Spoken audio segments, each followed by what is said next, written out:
विवाह बोलते तो है मन का रिश्ता है, लेकिन बेसिकली ये दो शरीरों का मिलन है प्राइमरीली।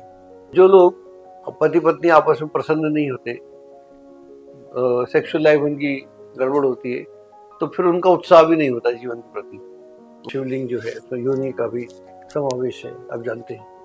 तो उस दोनों का मिलन, जो मिलन है वो परमात्मा का मिलन।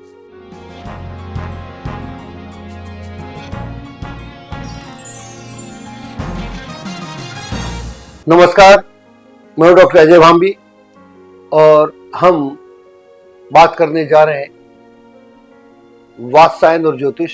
जैसा कि आप जानते हैं, ये हमारी नई सीरीज है और इस पर हम अलग तरीके से बात कर रहे हैं, और जो लोग नए हैं उनको थोड़ा समझाना ज़रूरी समझता हूँ।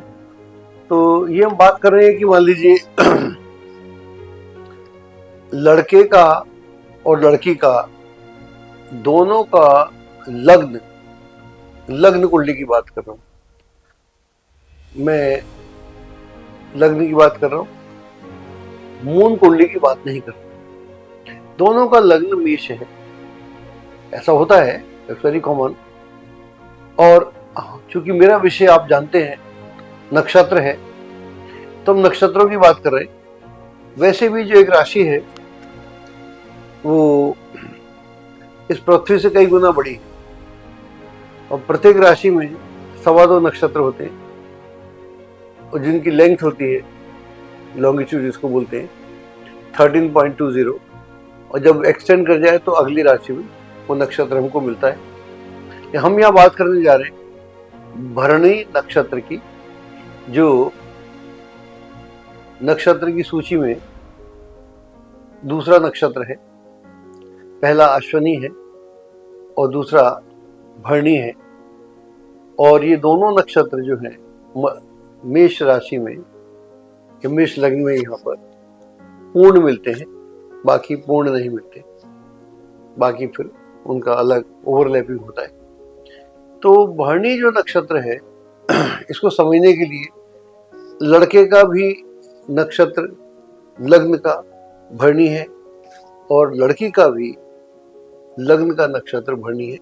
बाकी जो विवाह हुआ या विवाह होने जा रहा है, या दो प्रेमी हैं या लिव इन में है, दोनों स्थिति की बात कर रहे हैं, तो उनका मून साइन कोई भी हो, उससे हमारा कोई सरोकार नहीं है। क्योंकि हम ऐसा मानते हैं विवाह बोलते तो है मन का रिश्ता है, लेकिन बेसिकली ये दो शरीरों का मिलन है प्राइमरीली। और चूंकि ये एक पुरुषार्थ में आता है, आप जैसा जानते हैं 4 हमारे पुरुषार्थ हैं। पहला धर्म, जो हर व्यक्ति की जिम्मेदारी होती है, धर्म। दूसरा अर्थ, धन। तीसरा काम, जिसको सेक्स बोल सकते हैं, डिजायर बोल सकते हैं, इच्छा बोल सकते हैं। और चौथा मोक्ष। तो ये पुरुषार्थ का एक हिस्सा है काम। और काम जो है विवाह के बाद, हालांकि ऐसा कोई नियम तो है नहीं, विवाह से पहले कुछ नहीं हो सकता।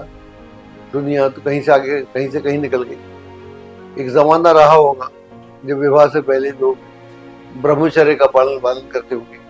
अब तो गिने चुने लोग होंगे जो करते होंगे, ऐसा है नहीं। वो भी हमारा मसला नहीं। हमारा मुद्दा है कि विवाह के बाद, विवाह हुआ दो व्यक्तियों में, लड़के लड़की में, दोनों का लग्न मेष है और दोनों का नक्षत्र भरणी है। तो उनका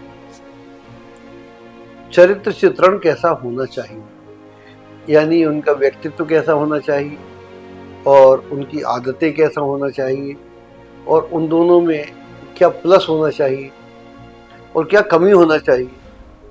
तो उन दोनों को कैसे एक सामंजस्य स्थापित हो सके, जिससे कि उनकी जो सेक्सुअल लाइफ है वो टॉप क्लास हो जाए। क्योंकि जब भी किसी भी आदमी की, लड़का हो या लड़की, उसकी सेक्सुअल लाइफ टॉप क्लास हो, सेटिस्फैक्ट्री हो, तो उसकी डिजायर इस दुनिया में बेहतर करने की बढ़ जाती है। क्योंकि वो फिर वो उस सुख को एंजॉय करने के लिए बेहतर कमाने का प्रयास करता है, बेहतर व्यक्ति होने का प्रयास करता है, बेहतर वातावरण तैयार करता है और खूबसूरती से उसका संबंध हो जाता है, क्योंकि सेक्स से खूबसूरत कुछ होता नहीं। तो वहाँ पर उसे खूबसूरती चाहिए। खूबसूरती के लिए अगर आपको अच्छी कार चाहिए तो आपको पैसा कमाना पड़ेगा, अगर आपको ब्यूटीफुल घर चाहिए तो आपको पैसा कमाना पड़ेगा, और आपको घर को सुंदर और बेहतर बनाने के लिए पैसा करना पड़ेगा। तो सेक्स बेसिकली आपकी डिजायर्स को बढ़ाता है, घटाता नहीं। जब जो लोग पति पत्नी आपस में प्रसन्न नहीं होते, सेक्सुअल लाइफ उनकी गड़बड़ होती है, तो फिर उनका उत्साह भी नहीं होता जीवन के प्रति, तो काम चल रहा होता है। लेकिन जहाँ पर सेक्स लाइफ अच्छी हो वहाँ अच्छा होता है। और हमारा इस कार्यक्रम का ये मतलब भी है, अच्छी नहीं तो अच्छे ऐसा अच्छा कैसे किया जाए, क्या उसमें डाला जाए, क्या उसमें जोड़ा जाए ताकि वो आपका डिजायरस मामला हो जाए, और ये डिजायर जो है वो आपको इस दुनिया में बेहतर से बेहतर करने को प्रेरित करे। आप बेहतर से बेहतर लड़के बने, आदमी बने, और वह लड़की बेहतर से बेहतर लड़की बने, सुंदर बने, सुशील बने, और व्यक्तित्व अलग से दिखता हो, लड़के का व्यक्तित्व अलग दिखता हो। जब ये जोड़ा कहीं जाता हो, वे आपस में रहते हो, तो उनके विचार आदान प्रदान होते हो, एक दूसरे के प्रति जो अट्रैक्शन है वो उनका ताउम्र बना रहे। ये हमारे प्रोग्राम का मेन लक्ष्य है। और चूंकि जो शारीरिक मिलन होता है, बात वहीं खत्म नहीं हो जाती, यहाँ से आपकी इच्छाओं की पूर्ति का एक प्रोसेस बिगिन होता है। और जब और इन इन इन इन इच्छाओं में जो परम इच्छा होती है वो होती है उत्तम संतान पैदा करने की। तो उत्तम संतान कब पैदा होती है? वैसे तो लोग सोते हुए पैदा करते हैं जानवरों की तरह से, उन्हें पता ही नहीं होता, ना लड़के को पता है ना लड़की को पता है, ये खबर मिलती है। तो हम बात करना चाह रहे हैं कि क्या आपको पता है, आपका विवाह हुआ है या विवाह करने जा रहे हैं, तो आपको संतान कैसी चाहिए, कब चाहिए, उसके लिए क्या सोपान किया जाना चाहिए, उसके लिए क्या विधि विधान हो सकते हैं। That was the purpose of our karyakram. हमारा कार्यक्रम कोई सेक्सुअल प्रोसेस को बताने का नहीं है। आप सब लोग जानते हैं आजकल तो इंटरनेट पे इतना अवेलेबल है कि मैं तो कल्पना भी नहीं कर सकता जो वहाँ अवेलेबिलिटी है। तो इन दोनों में जब दोनों का नक्षत्र भरणी होगा, भरणी नक्षत्र की खास बात करते हैं। भरणी नक्षत्र जो है इसका संबंध होता है भरण से, धारण करना, भरण करना। और भरणी जो नक्षत्र है इसके जो प्रतीक हैं, एक प्रतीक इसका यम है। और जब हम यम की बात करते हैं तो एक यम तो वो हो गया जो मृत्यु की बात करते हैं, और दूसरा यम जो है यम नियम, जो पतंजलि का सूत्र है। यम नियम उनकी यम नियम की बात करते हैं, फिर वो आसन की बात करते हैं, फिर वो प्राणायाम की बात करते हैं, धारणा ध्यान सब उसकी बात, प्रत्याहार धारणा ध्यान सबकी बात करते हैं। अष्टयोग जो उनका है, तो यम नियम जिसको हम बोलते हैं यम नियम, यम बाहर से आते हैं जो दुनियादार के हिसाब से उनको करना चाहिए, क्या उपयुक्त है क्या उपयुक्त नहीं है, ये मैं साधारण भाषा में बोल रहा हूँ। पतंजलि एक बहुत बड़ा विषय है, इस पर कभी विस्तार से बात करूंगा तो अलग से करूंगा।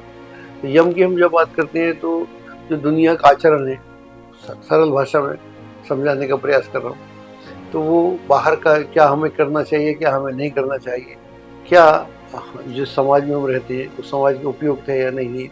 और नियम व्यक्तिगत होते हैं, चोरी ना करना, झूठ ना बोलना, धोखाधड़ी ना देना, नियम सत्य का पालन करना, ब्रह्मचर्य का पालन करना, ये सारा पतंजलि बोलते हैं। उसके बाद में जो फिर बोलते हैं कि आसन लगा सके आदमी, बैठ सके। अगर कोई आदमी 3 घंटे आसन में बैठ जाए तो पूरा उसका वारे न्यारे हो जाते हैं, फिर वो अलग स्थिति में आ जाता है। फिर प्राणायाम है, प्राणायाम उसके बाद होता है।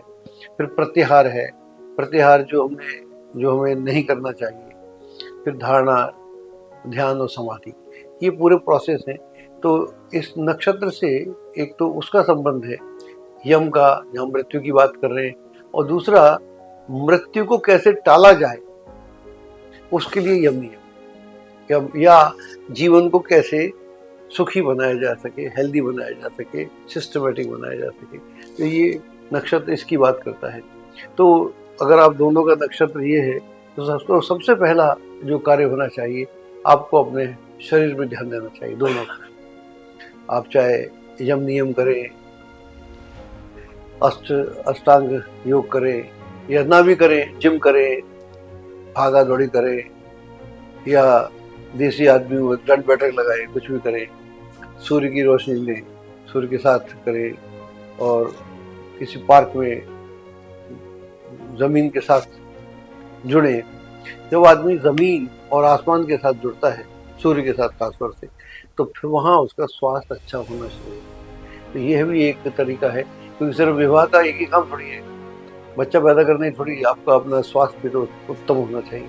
उत्तम स्वास्थ्य नहीं होगा तो उत्तम संतान कहाँ से आएगी। तो उसका पहला वो है।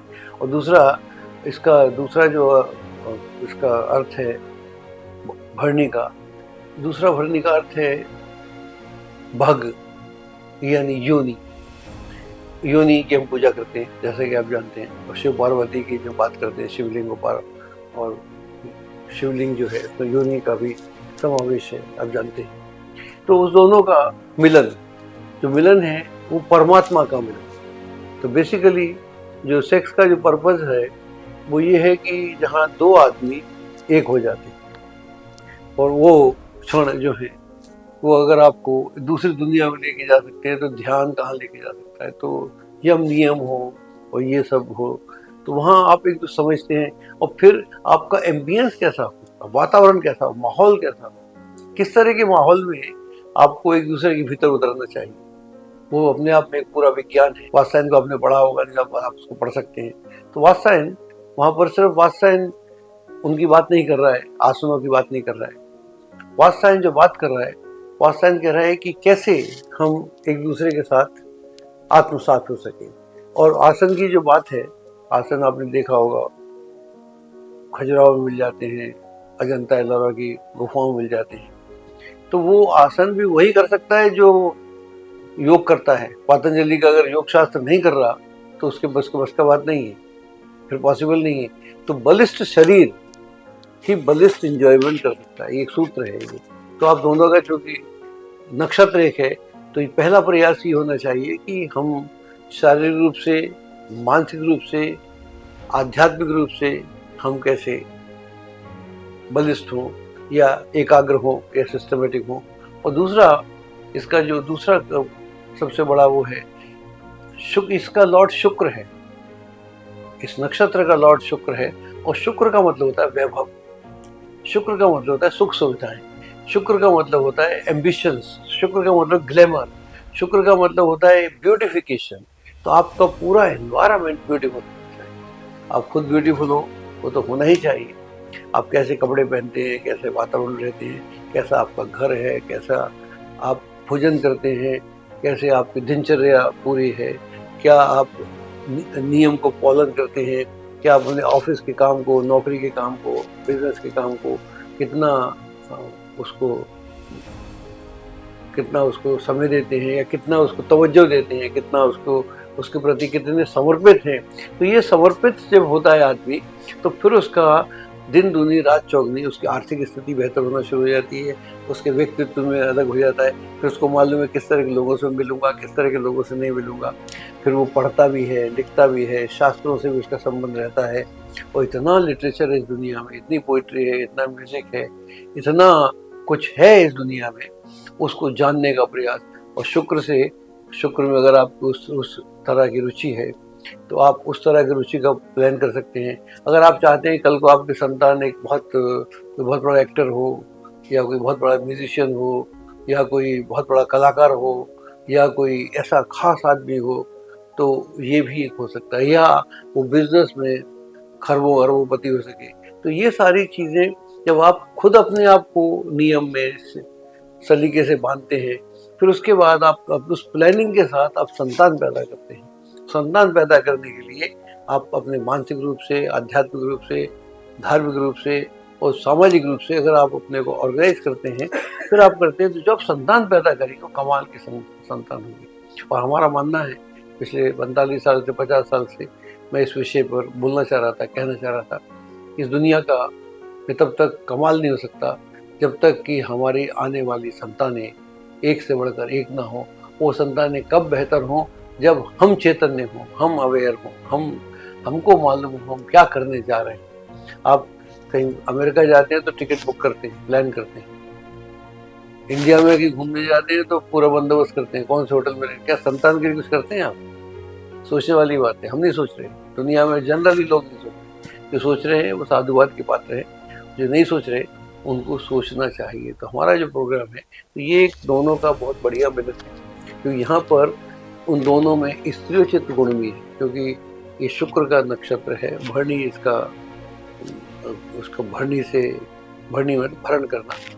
तो लेकिन लग्न इसका जो दोनों का लग्न है मंगल है। इसका मतलब है जो लड़की है वो है तो स्त्रीचित है, लेकिन जरूरत पड़े तो मजबूत भी है, बढ़ भी सकती है, लड़ भी सकती है, खड़ी भी हो सकती है, माहौल बदल सकती है। तो ये क्षमताएं हैं। इन दोनों क्षमताओं को अगर मिले तो जो पुरुष है, यहाँ पर लड़का है, उसमें एग्रेशन है, उसके एग्रेशन को कम किया जा सके, मंगल से एग्रेशन होगा, उसको कम किया जा सके, और जो उसमें ब्यूटिफिकेशन है उसको बढ़ाया जा सके, तो मैं समझता हूँ जीवन स्वर्ग हो जाएगा। और जो भी आपका वर्तमान जीवन स्वर्ग हो जाएगा, और जो भी संतान इस दुनिया में अपनाएंगे वो आपको तो सुख देगी, साथ में जो भी उसको देखेगा, जो भी उससे डील करेगा, वो भी उसको देखकर साधुवाद ही देगा। एस्ट्रोलॉजी की सटीक जानकारी के लिए विश्वविख्यात एस्ट्रोलॉजर अजय भांबी के YouTube चैनल ABC चैनल को सब्सक्राइब, लाइक और शेयर करें। लेटेस्ट अपडेट के लिए बेल के बटन पर जरूर क्लिक करें।